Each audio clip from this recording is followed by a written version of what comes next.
Movie की शुरुआत में हम इस मूवी के मेन कैरेक्टर डिलन को देखते हैं। वो अपने ऑफिस में काम कर रहा होता है, पर तभी उसे उसकी गर्लफ्रेंड का कॉल आता है और वो उसे मिलने के लिए बुलाती है। दूसरी तरफ हम इस मूवी के एक और मेन कैरेक्टर जेमी को देखते हैं, जो अपने बॉयफ्रेंड का वेट कर रही होती है। डिलन जहाँ पर लॉस एंजलिस में रहता है, वहीं जेमी न्यूयॉर्क में रहती है। इसके बाद हम देखते हैं कि जब वो दोनों अपने अपने पार्टनर से मिलते हैं, तो डिलन की गर्लफ्रेंड डिलन से और जेमी का बॉयफ्रेंड जेमी से ब्रेकअप कर लेता है। अब उनका ब्रेकअप हो जाने की वजह से वो दोनों फैसला करते हैं कि अब से वो कभी भी रिलेशनशिप के चक्कर में नहीं पड़ेंगे। अब से वो हमेशा सिंगल रहेंगे और खूब मौज मस्ती करेंगे। जेमी एक कंपनी के लिए लोगों को रिक्रूट करने का काम करती थी, इसलिए वो डिलन को जीक्यू मैगजीन कंपनी में इंटरव्यू देने के लिए न्यूयॉर्क बुलाती है। दरअसल डिलन अपने काम में बहुत अच्छा था, इसलिए जेमी चाहती थी कि डिलन किसी भी हालत में जीक्यू मैगजीन में काम करे और डिलन को इस कंपनी में लगवाने के बदले जेमी को अच्छा खासा कमीशन भी मिल रहा था। इसके बाद जेमी डिलन को पिकअप करने के लिए एयरपोर्ट पर जाती है। फिर जब वो टैक्सी में बैठकर वापस आ रहे होते हैं, तब डिलन जेमी को बोलता है कि मुझे नहीं लगता कि मैं इस कंपनी में काम करने के काबिल हूँ। पर इस पर जेमी उसे बोलती है कि तुम अपने काम में बहुत अच्छे हो और तुम इस इंटरव्यू को भी आसानी से पास कर लोगे। अब जेमी के इतने समझाने पर डिलन इंटरव्यू देने के लिए मान जाता है और इंटरव्यू देने के बाद उसकी उस कंपनी में जॉब भी लग जाती है। अब जॉब मिलने के बाद भी डिलन इससे खुश नहीं था और वो जेमी को बोलता है कि एक जॉब की वजह से वो अपनी लाइफ को बदल नहीं सकता।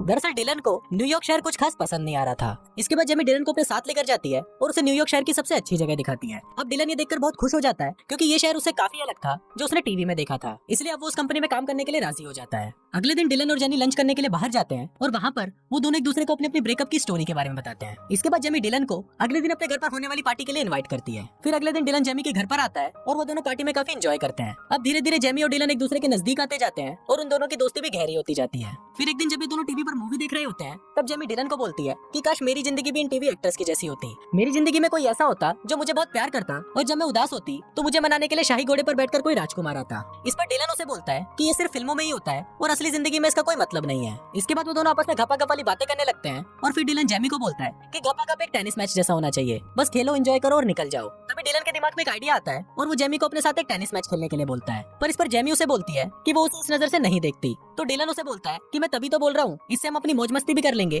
और हमारे बीच किसी भी तरह का इमोशनल ड्रामा भी नहीं होगा।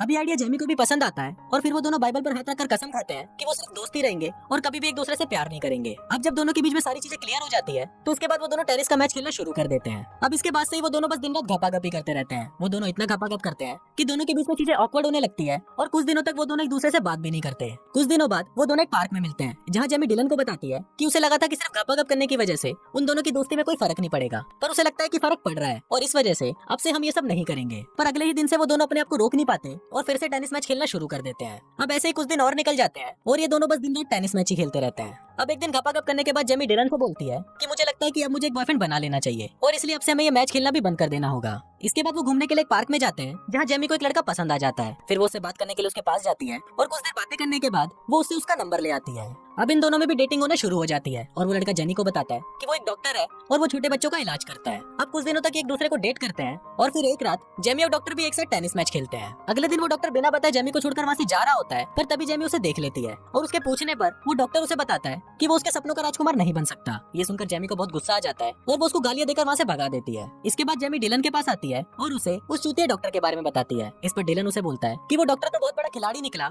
और अपनी ठरक मिटाकर वहाँ से चला गया। इसके बाद डिलन जेनी को बताता है कि वो इस वीकेंड को अपने घर लॉस एंजलिस जा रहा है और अगर जेनी चाहे तो उसके साथ चल सकती है। इस पर पहले तो जेनी उसे मना कर देती है, पर डिलन के फोर्स करने पर वो मान जाती है। इसके बाद वो डिलन के घर लॉस एंजलिस जाते हैं। वहाँ पहुंचने पर डिलन के डैड और उसकी सिस्टर डिलन और जेमी को साथ देखकर बहुत खुश होते हैं। यहाँ पर हमें ये भी पता चलता है कि डिलन के डैड को अल्जाइमर की बीमारी है, जिस वजह से वो चीजों को बार बार भूल जाते हैं। इसके बाद हम देखते हैं कि जेमी और डिलन की सिस्टर आपस में बातें कर रही होती है, जहाँ वो जेमी को डिलन के बचपन की फोटोज दिखाती है। अब रात को डिलन के अंदर ठनक जागने लगती है और वो चुपके से जेमी के कमरे में टेनिस मैच खेलने के लिए आता है। पर इस पर जेमी उसे बोलती है कि हमने डिसाइड किया था कि फिर कभी भी टेनिस मैच नहीं खेलेंगे। पर फिर भी डिलन उसे मैच के लिए मनाने की कोशिश करता है और कुछ देर बातें करने के बाद जेमी भी मैच के लिए मान जाती है और फिर वो दोनों पूरी रात टेनिस का एक पूरा टूर्नामेंट खेलते हैं। अब अगली सुबह जब सभी लोग साथ में ब्रेकफास्ट कर रहे होते हैं, तो वहाँ हम देखते हैं कि जेमी का बिहेवियर थोड़ा बदला हुआ लग रहा था। वो डिलन को पसंद करने लगी थी और उसे उसकी फैमिली भी बहुत पसंद आई थी। इसके बाद हम देखते हैं शाम को डिलन और उसकी बहन एमी आपस में बातें कर रहे होते हैं और फिर एमी डिलन से पूछती है कि इसके बाद हम जेमी से कब मिल पाएंगे। तो डिलन उसे बोलता है कि मुझे नहीं पता। इस पर एमी उसे बोलती है कि क्या तुम्हारी गर्लफ्रेंड और तुम्हारे बीच में झगड़ा हुआ है। तो उस पर डिलन उसे बोलता है कि जेमी मेरी कोई गर्लफ्रेंड नहीं है और हम दोनों सिर्फ दोस्त हैं। डिलन उसे ये भी बोलता है कि मैं जेमी को कभी भी अपनी गर्लफ्रेंड नहीं बना सकता, क्योंकि वो बहुत ज्यादा इमोशनल है और उसका दिमाग भी खराब है।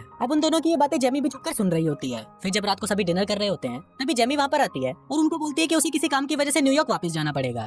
दरअसल उसे डिलन की बातों से बहुत बुरा लगा था, इसलिए वो वापस जा रही थी। फिर वहाँ पर सभी लोग उसे रोकने की बहुत कोशिश करते हैं, पर वो नहीं रुकती। फिर इसके कुछ दिनों बाद डिलन भी वापस न्यूयॉर्क आ जाता है। वहाँ वो जेमी से कांटेक्ट करने की बहुत कोशिश करता है, पर जेमी उसे कोई जवाब नहीं देती। कुछ दिनों बाद डिलन फिर से जेमी को कांटेक्ट करने की कोशिश करता है, पर जेमी अभी भी उसका कोई जवाब नहीं दे रही थी। इस पर डिलन को याद आता है कि शायद जेमी अपनी फेवरेट जगह पर हो सकती है, जहाँ पर वो अक्सर जाया करती है। और फिर जब डिलन उस जगह पर जाता है तो वहाँ पर जेमी अकेली बैठी हुई होती है। फिर डिलन जेमी से माफी मांगता है, तो जेमी उसे बोलती है कि तुम एक अच्छे दोस्त नहीं हो, क्योंकि दोस्त एक दूसरे की बुराई नहीं करते। अब यहाँ पर उन दोनों में बहस हो जाती है और वो दोनों अलग हो जाते हैं। अब इसके कुछ दिनों बाद हम देखते हैं कि जेमी की मॉम उसे समझा रही होती है कि जो गलती उन्होंने की है वो गलती वो ना करे। जेमी की मॉम उसे बोलती है कि मेरी जिंदगी में बहुत सारे लड़के आए, लेकिन तुम्हारे डैड उनमें सबसे अच्छे थे, लेकिन ये बात मैंने समझने में बहुत देर कर दी। पर तुम ये गलती मत करना, नहीं तो तुम मेरे जैसे अकेली ही रह जाओगी। दूसरी तरफ अगले दिन डिलन अपने डैड को एयरपोर्ट से पिक करने जाता है, जो उसके घर पर कुछ दिनों के लिए रहने आए थे। यहाँ पर उसके डैड उसे बताते हैं कि जब मैं नेवी में था तो मेरी जिंदगी में एक लड़की आई थी जो मुझसे बहुत प्यार करती थी, पर मैं इस बात को कभी समझ नहीं पाया, और जब मुझे ये बात समझ में आई तो तब तक बहुत देर हो चुकी थी। काश मैं तुम्हारी उम्र में ही अपने प्यार को समझ पाता। अभी सुनकर डिलन को भी जेनी की याद आने लगती है, जो उसे बहुत प्यार करती थी, पर अपनी ईगो की वजह से उसे जेमी को कभी भी अपनाया ही नहीं। इस पर उसके डैड उसे बोलते हैं कि अगर तुम्हारे प्यार में थोड़ी सी भी गुंजाइश है तो जाकर अपने प्यार को बचा लो। फिर डिलन अपने डैड को घर छोड़कर अपने मिशन को पूरा करने के लिए निकल जाता है। इसके बाद हम जेमी को देखते हैं, जो अपनी मॉम से बात कर रही थी, क्योंकि उसकी मॉम ने उसे एक जगह पर मिलने के लिए बुलाया था। जेमी अपनी मॉम से पूछती है कि आप कहाँ पर हो, तो इस पर उसकी मॉम उसे बोलती है कि वो एक टाई पहने हुए लड़के के पास खड़ी है। अब जेमी उनको ढूंढ ही रही होती है, पर तभी वहाँ पर सभी लोग डांस करने लग जाते हैं। इसके बाद वहाँ पर उसे डिलन खड़ा हुआ दिखता है, जो उसके पास आकर उससे माफी मांगता है। वो उसको बोलता है कि वो उसे बहुत मिस कर रहा है और वो जेमी से बहुत प्यार करने लगा है। इसके बाद वो जेमी को घुटनों पर बैठकर प्रपोज करता है और फिर वो दोनों एक दूसरे को किस करते हैं। इसके बाद वो दोनों एक साथ डेट पर जाते हैं और ये उनके रिलेशनशिप की पहली डेट होती है। और कुछ इसी तरह से ये फिल्म यहीं खत्म हो जाती है।